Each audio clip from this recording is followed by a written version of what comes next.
Napakainit nga po ngayon, kaya parang gusto ko tuloy uminom ng soft drinks. Uh-oh. Siyempre, para makulayan yung plano ko, gumamit na nga ako ng technique. Nagwalis na nga po ako dito sa manokan ni Daddy. Ay, kahit nga saan ka tumingin puro manok. Mukhang mapapakanta na naman ako neto Nagsimula ang salpukan, manok na pula, biglang tinamaan ng gewang-gewang. Winning line daw Joke lang, syempre, ang gagaling kaya ng manok ni Daddy. Abay, putol na ang ulo, pumapalo pa Nung kinaryo nga, nagalit pa si Daddy. Aba, yung katawan ang dinampot Sabi ng Daddy ko sa sententador. Yung ulo ang damputin mo, para tutukayan. Pagkatapos ko nga magwalis, pinutulan ng mami ko yung buhok ko. Ganyan nga po kahaba yung pinutol niya. Parang mana nga sa akin tong manok na to. Pati yung buhok kakulay na ng manok natural yan, hindi yan kinulayan Pinitas ko na nga rin po yung ampalaya dito sa bakuran. Wala lang, gusto ko lang ma-experience. Ayan nga at mukhang nagmamatigas pa nga siya.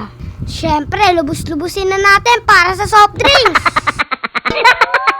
Ito nga po pala ay kagustuhan kong lahat. Wala lang, sinusubukan ko nga ng lagyan ng kanal dito.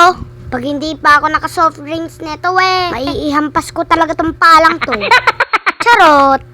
Pagkatapos ko nga po maglinis, naglaro na po kami ng kapatid ko. Siyempre, bike-bike lang muna. Bukod nga po sa pag-aaway, yan nga po yung bonding namin. Baka makakita ng daddy kong malinis na to Naku po, alam ko na gagawin nun. Magbibitaw na naman yun ng manok. Eto na nga po yung premyo ko. Bibili na nga po kami ng merienda. Ngiting panalo. Monay nga po pala bibilihin ko.